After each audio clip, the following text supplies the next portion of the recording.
What is up, and welcome into another episode of the Somebody Said Canes show. The Miami Hurricanes are one win away from playing for a national championship. Championship number six. We've been talking about number six for 20 plus years. 20 plus.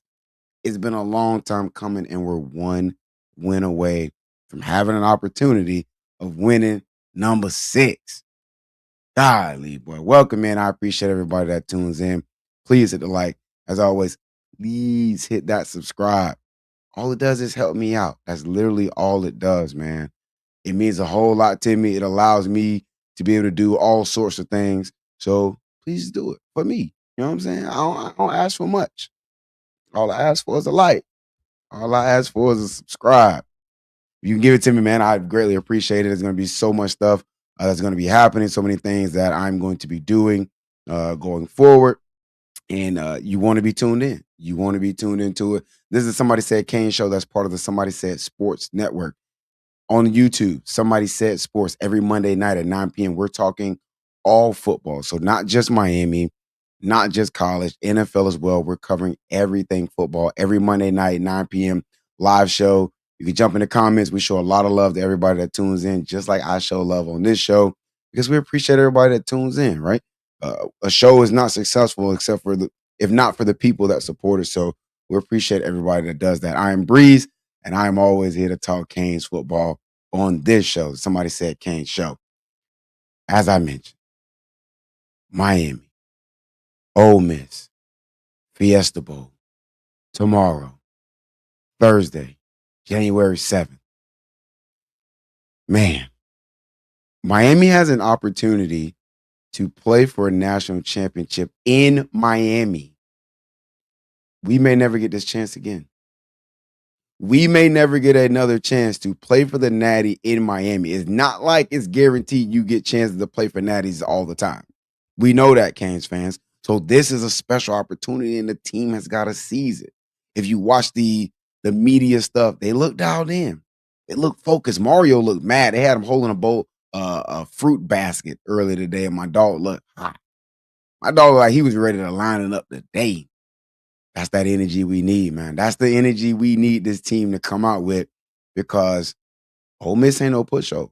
I'm gonna get into it. In this show, I'm gonna talk high level about Ole Miss, how they've gotten to this point.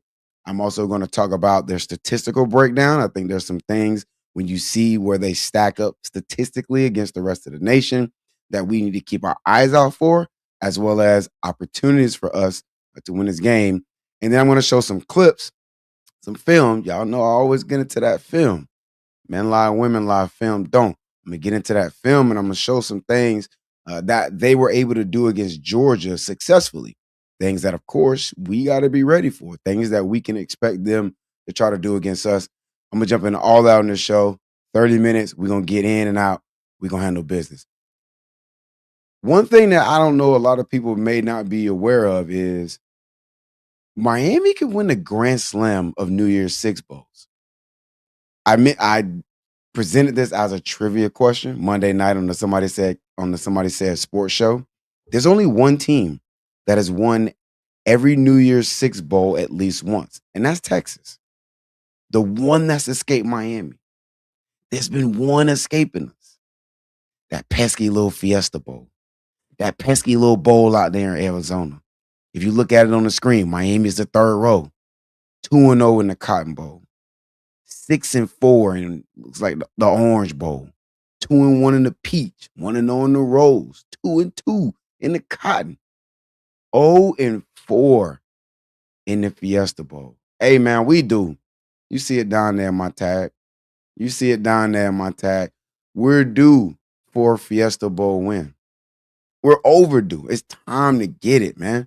It's time to get that last one that's been escaping us. We know what happened in the last one. We exercised some demons in the Cotton Bowl last round by beating Ohio State. They the last ones to beat us in the Fiesta Bowl. Now we get an opportunity to exercise another demon in our inability thus far to win a Fiesta Bowl, which is crazy. We was the favorites, heavy favorites. We go in there, we throw a bunch of interceptions on Penn State. They still won from us. That one was a natty. We done lost 2 natties in the Fiesta Bowl. We do. We do for a Fiesta Bowl win, man. It needs to be this one. It needs to be this one. It has to be this one. We gotta get this one. This is the one to get. Let's get this Fiesta Bowl dub. I mean, let's talk about Ole Miss real quick because I think there's a lot of talk going on about Ole Miss, and it's not football related. Whole lot of talk about Lane Kiffin, who, yes, he took the LSU job. He was the designer of their offense. He was the head coach. He's got half of their offensive staff coming out there to Baton Rouge, Louisiana, doing work for him instead of focusing all their time on this team. But I thought Pete Golding did a really good job in his presser today, too, talking about, look, man, we have plenty of staff. And he's right. They got plenty of guys that are still in that room that have been there all season. So this team is going to be ready to go. This offense is going to be ready to go. Pete Golding's the defensive coordinator, so nothing changes for them. They're hearing the same voice they've been hearing all year. Offensively, they're hearing some of the same voices that they've heard all year. So expect these boys to be ready to go. Right? They went through a strong SEC season. They played against several top decent teams. I'll say maybe not top teams, some decent teams. LSU ended up not being as good as many of us thought they would be. They played Georgia once in the regular season. At Georgia, ended up losing that game. They got their get back against Georgia in the Sugar Bowl last week. Not able to knock off the Dogs to keep them from going back to another national championship deep playoff run. So Ole Miss is a formidable opponent. Ole Miss ain't no pushover. A lot of people thought the whole Lane and coach stuff would be distracting them. Them boys just been handling business. They go out there, they get the Dogs in a shootout, which is exactly what they want. They want to get you in a shootout because that's the style of offense they play. It's an up-tempo offense, very dynamic, very explosive. Some of the stats we're going to look at are going to speak to that. Offensively in the passing game, one of the things you can absolutely keep an eye out for, and everybody's been talking about it, they will take what's there. If your corners are playing off, they'll take that little hitch. They'll take that little slant.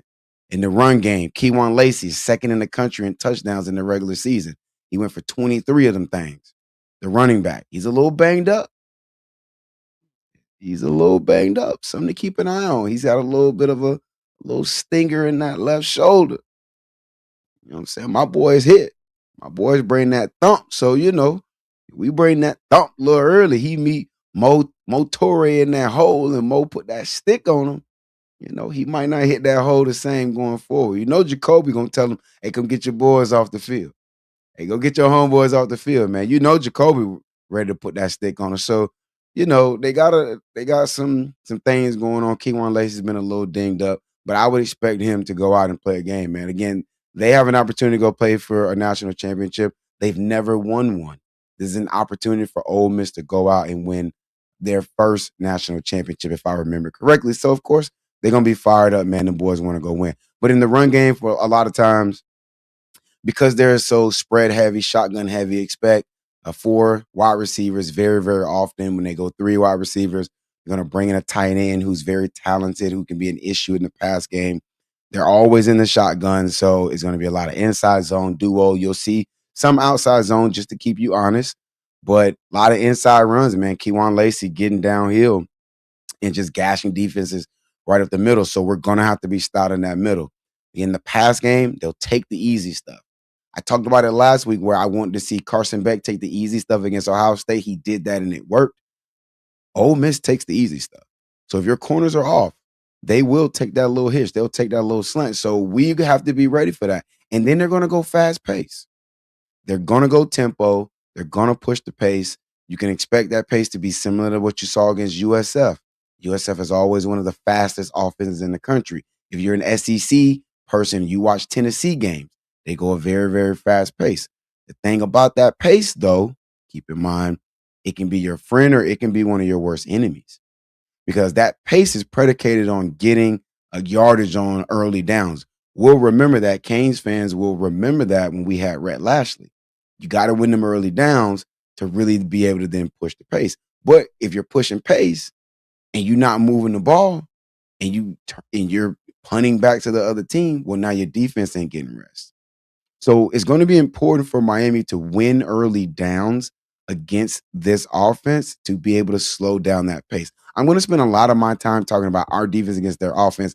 I'll spend a little bit of time talking about our offense versus their defense. But let's be honest, man, we all know right now the talk of the town is Trinidad Chambliss, the quarterback of Ole Miss. The running back, like I mentioned, he put up a lot of touchdowns this season. But the conversation right now is Trinidad Chambliss. And a lot of people, when they are previewing this game, and myself included, when I'm looking at this matchup, I'm looking at him.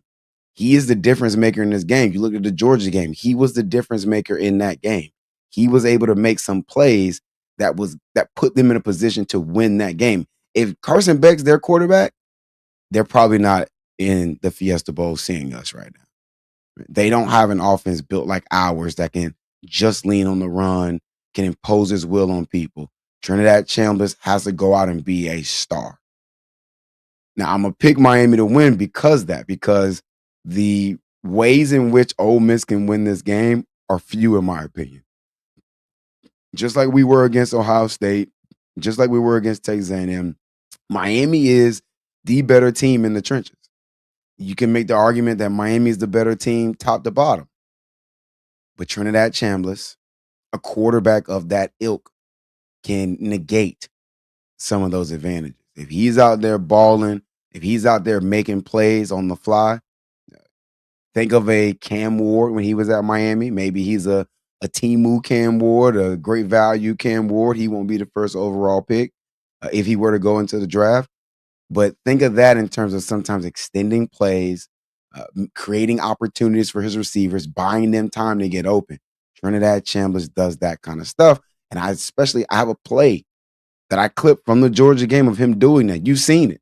We'll talk about it. I'm going to show it on the film. Let's get into this statistical profile a little bit because I think this is going to put me, you know what? Just remove me off the screen. I don't need to see me. Get me off the screen entirely. I want y'all to be able to see this in its entirety. So this Ole Miss statistical profile. On the left side, we've got the offense with the orange arrows, and on the right side, we've got the defense with the green arrows. If you start on the top left, offensively, look at the points per game, 36.8. That's ninth best in the country. If you look at the yards per game, 488.8. That is second in the country. They put up a lot of yards. They put up a lot of points. All right. This offense is very dynamic. I'm going to go ahead and say it. This is the most dynamic offense Miami has seen in the playoffs. I'll say it again. This is the most dynamic offense Miami has seen in the playoffs. So we have to be ready. The defense, Corey Heatherman, they're going to have to earn those checks.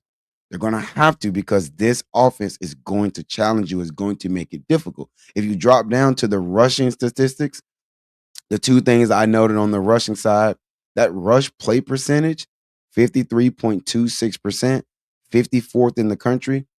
They run more than they pass. Again, a lot of the conversations about Trinidad Chambliss, and it should be. A lot of the conversations about that passing game, and it should be because it is an issue, but they actually want to run the ball. This offense is predicated on running. If you talk to Alex Golesh, the former University of South Florida head coach who runs a similar fast-paced offense, if you look at Gus Malzahn and what he's running at Florida State right now, they want to go tempo. They want to go fast. If you look up at Tennessee again and what they do as far as pace, these offenses that are predicated on pace are based on running the ball. They want to run the ball. So again, especially on early downs, Miami's going to have to do a really good job of stopping the run. Now, when you drop down into the passing statistics, I think something that jumped out to me, and again, you usually got to look at these stats in tandem together. I noted the completion percentage being 63.93%, 43rd in the country. So they're not exactly lighting teams up. Trinidad Chambliss isn't exactly carving teams up. 64% completion percentage is not a world beater. It is not some incredible feat. Julian Sand led the nation. We played him last week. He was completing, I want to say 75, 76% of his passes. Carson Beck just set a Miami record by averaging over 70% completion on the season. 64% isn't mind-blowing stuff. But when you look at the arrow below it, the yards per pass is 9.1. That's number 8 in the country. So even though he may not always be hitting his spots, even though he is probably average, slightly above average in the completion percentage, when they're hitting for chunk plays. Right? The yards per pass at 9 yards per pass, that says that they've got some explosive built in, some explosive passes built into that. We gotta take away the explosives. I'm gonna recap this later and at the end of the show. Win against the run on the early downs. Stop the explosives. You gotta do something about those explosive pass plays because they want to hit you with the chunk pass plays. Let's look at the defense real quick. First thing I noted, opponents' yards per game. They're giving up 358.5 yards per game. That is 46 in the country. The defense in yards per game, the defense overall, in my opinion, is average. Mid, as we often say. The defense for Ole Miss is mid, and the statistical profile shows that. Right? The second arrow on that right side, the opponent red zone scoring percentage, 88.89%. When Miami gets in the red zone, we got to be getting 7. When Miami gets in the red zone, Ole Miss is giving up points 89% of the time. That is 117th in the country. They're not that good defensively. And especially when you get in that red zone, you should be able to score. Shannon Dawson had some really nice play designs in the Ohio State game to close out some drives. We've been imposing our will in the run. When it gets in that red zone, we got to see that stuff happen. Let's look at their run defense. If you drop down again to the second section of the screenshot, right side, the green arrows. Opponents' yards per rush, they're getting up 4.5 yards per rush. Right now, Mark Fletcher is averaging over 5 yards a rush himself. I want to say the stat I heard is that in the Georgia game, Ole Miss was giving up over a yard before contact. That means every time Mark Fletcher touches the ball, statistically, he should be getting about 6 yards a run. That's a first down every 2 touches. You've heard it from me. You're going to hear from everybody else you hear break down this game. Miami has got to dominate in the run game. Anybody talking about this game, and they're talking about Miami's offense, they're talking about winning up front, Mark Fletcher pounding the rock against this defense. They run a 3-man front more times than not. Their linebackers are not studs. They are not that stout in the run game. They've got 2 D tackles, Eccles, and another guy that are pretty good, but they're not dominant. They also played 80+% of the snaps in the Georgia game. So then now they got to go through another physical battle. You talk about Miami's offensive line. You talk about a Mario type of team wanting to wear a defense down. We have got to be able to wear this defense down. Opponents' rush yards per game, 151.3, 66 in the country. We got to be able to establish the run. But my worry on this, my caution is I don't want to get into playing caveman ball. I don't want to get to where it is that we are just pounding and running our head into a wall. We can't go caveman. You got to be balanced. And the opportunity is going to be there to do so. Again, when you look at the passing stats now. So we saw what the rushing stats tell us about this Ole Miss defense. What does the passing stats show? Opponent completion percentage, 56%. That's 17th best in the country. But they're going up against Carson Beck, who I mentioned earlier, is averaging over 70% completion on his throws. So this is kind of good on good. One of the things that Carson's going to have to be able to do is what he did against Ohio State. Take the easy ones. Take what's there. We don't have to force it. They're going to play a lot of bail coverage, a lot of sail coverage. You'll see pre-snap, their corners are going to be bailing out of there. A lot of cover 3, a lot of cover 4. Take the easy ones. Carson has been surgical, in my opinion. Carson has been fantastic in just taking what the defense is giving him. He's got to do it in this game. He's got to do it. Don't get greedy. Don't force stuff like we did in the Louisville game, and the defense will let you have your way, right? We just got to take care of the ball and take what's there. And the last thing down at the bottom, again, talking about not turning the ball over and taking what's there, the Ole Miss defense does not take the ball away from people. They do not intercept people. Opponents' interception thrown percentage, 1.94. That is 95th in the country. This defense, I don't want to say it's a sieve. I don't want to say that this defense is stinky, but it sure ain't great. This is going to be the worst defense we've seen in the playoffs. And all we have to do is the same things we've been doing. Carson, take what's there. Don't force things. Take the easy ones, the check downs, the quick passes to the flats. Dawson, stay balanced.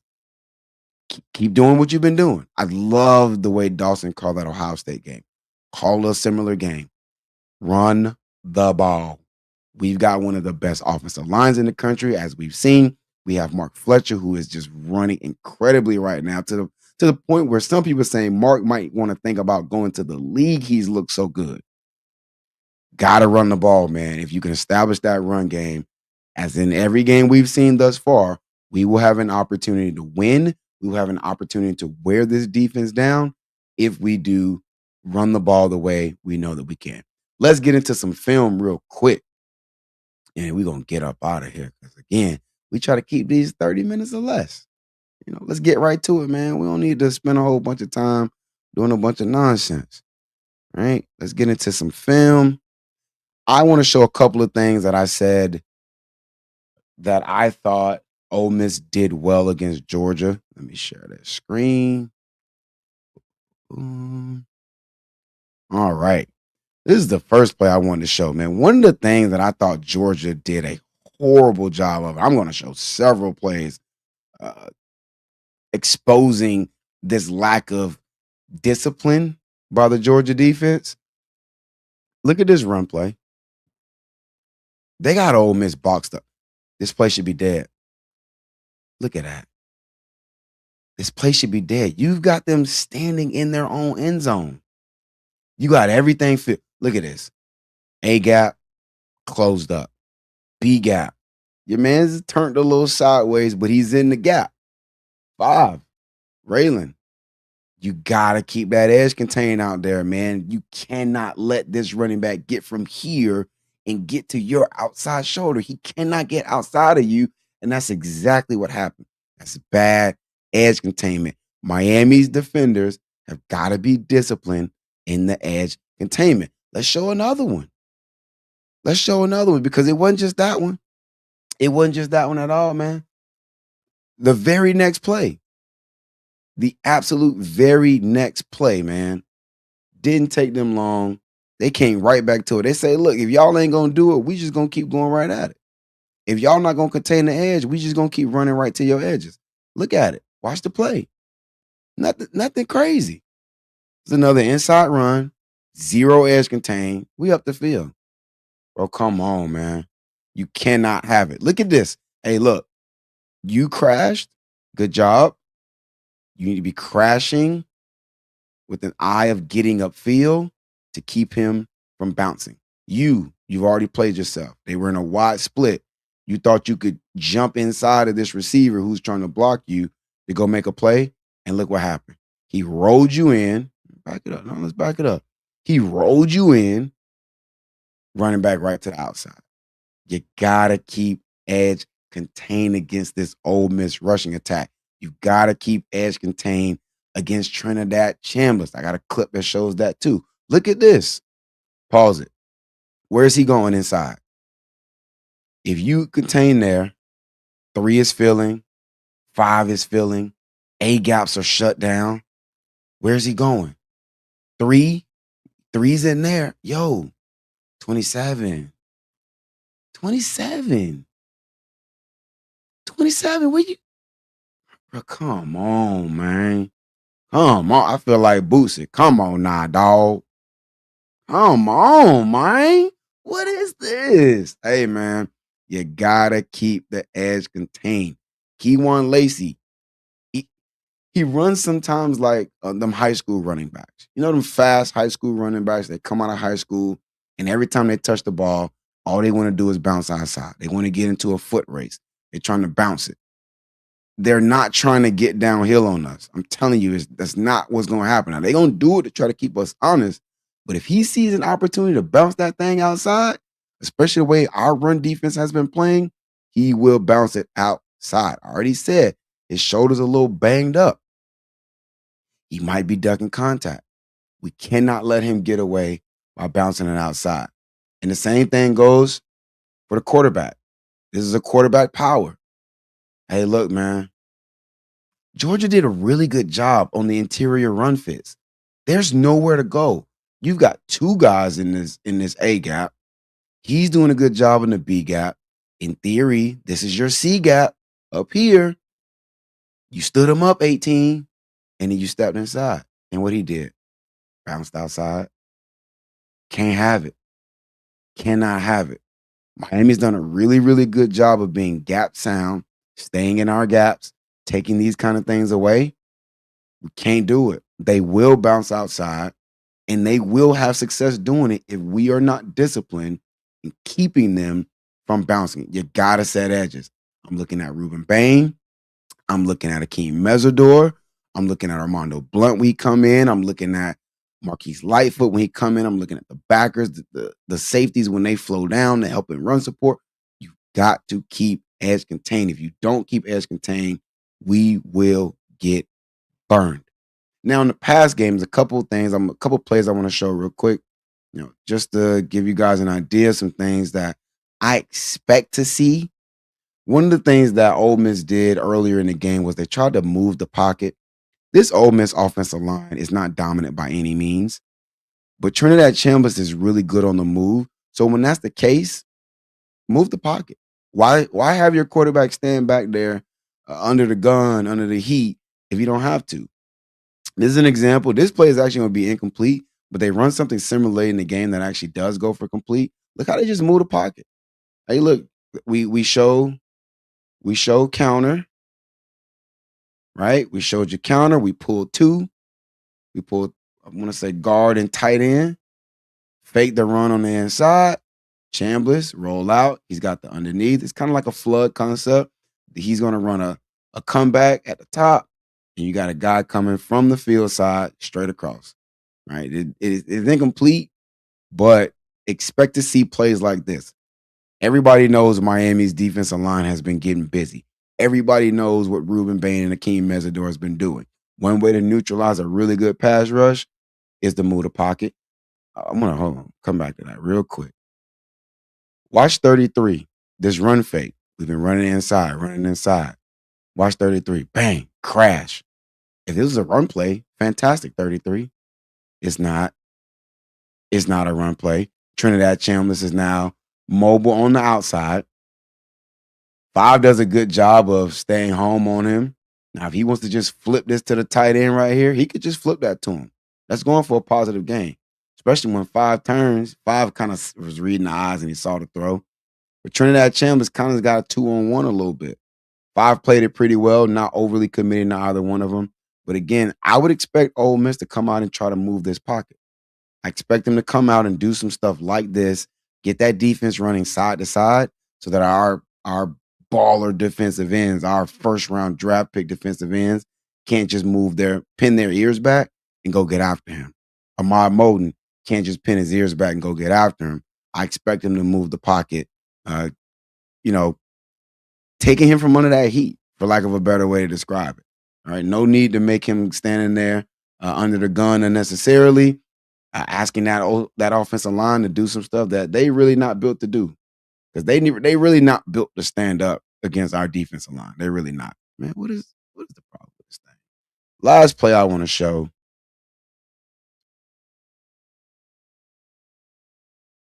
Go. Get that thing. There we go. Last play. Trinidad Chambers at times is going to do special stuff. That just is what it is. It's kind of like playing against Jeremiah Smith. At some point, Jeremiah is going to get his. We knew that was going to happen last week when we played Ohio State. Sure enough, Jeremiah Smith got his. One thing you can expect, Trinidad Chambers at times is going to get his. This is an example where he was just flat out special. Not going to lie, when I watched this, I felt like I was watching Cam Ward again, because this is just different. This is special. This isn't scheme. This isn't planned. This is just being special, doing things off script, being a gamer, being a dog. I'm gonna just go make plays, man. Look at this. Look at this, man. Look at this. Now, this defender does a great job of keeping outside leverage. They always tell you run to the outside shoulder. He's aiming to that outside shoulder. Trinidad has nowhere to go. But backside pursuit, you don't stay flat and contained. You come too flat across. You need to be arcing that a little bit. You've got help inside. He's got outside leverage. There's no reason you should let him be able to turn over his shoulder and get back outside of you. And that's exactly what he does. Runs up, running back just delays out to the flats, broken tackle, first down. What should have been a 20-yard loss, they were on the 20. That play should be over back then. That should be a 15, 20-yard loss. But y'all weren't disciplined in your running. You weren't disciplined in your containment again. And now Trinidad Chalmers goes out and makes an incredible play. If I said it once, I said it 1,000 times. We have got to be disciplined in our edge containment. We've got to be disciplined in our rushes from when we're rushing the passer, because if we are not, Trinidad Chalmers will make us pay. I think we can do it. I think we can do it. We've played against other running quarterbacks this year. We played against a Tommy Castellanos. You played against a Marcel Reed. You played against a Byron Brown. You played against the quarterback at Pitt, Drew Heinzel. I forget his Heinzel, whatever his name was. Y'all know what I'm talking about. Mason Heinzel. We've played against running quarterbacks. We've kept them in check. We've got to be disciplined. Our DNs, we don't rush up the field. We're collapsing the pocket. We're making the pocket uncomfortable for him. I showed the statistical profile. He only is completing 64% of his passes. Make him stand in that pocket and be a quarterback. If we do that defensively, offensively, stay balanced. Don't get into that caveman ball. Stay balanced, Dawson. Carson, take the easy stuff. They're going to give you the easy throws underneath. Take them. When they give them to you, take them.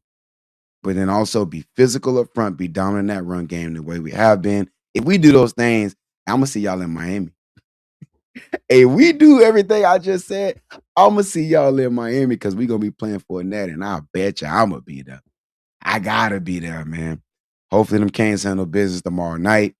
Hopefully we are back in a few days celebrating a victory, and we're previewing an opportunity to go win number 6. Always appreciate everybody that tunes in. Appreciate all the love. Everybody subscribing. Everybody hitting the like. Please keep hanging out with me. You can go follow me on TikTok. I'm always dropping stuff over there. SS Canes. Just dropped the Twitch at Somebody Said Canes tonight. So all of this stuff is going to be up there too. Got so much more dope stuff coming. Please keep hanging out with me. I appreciate everybody. And as always, man, y'all know what it is. Go Canes.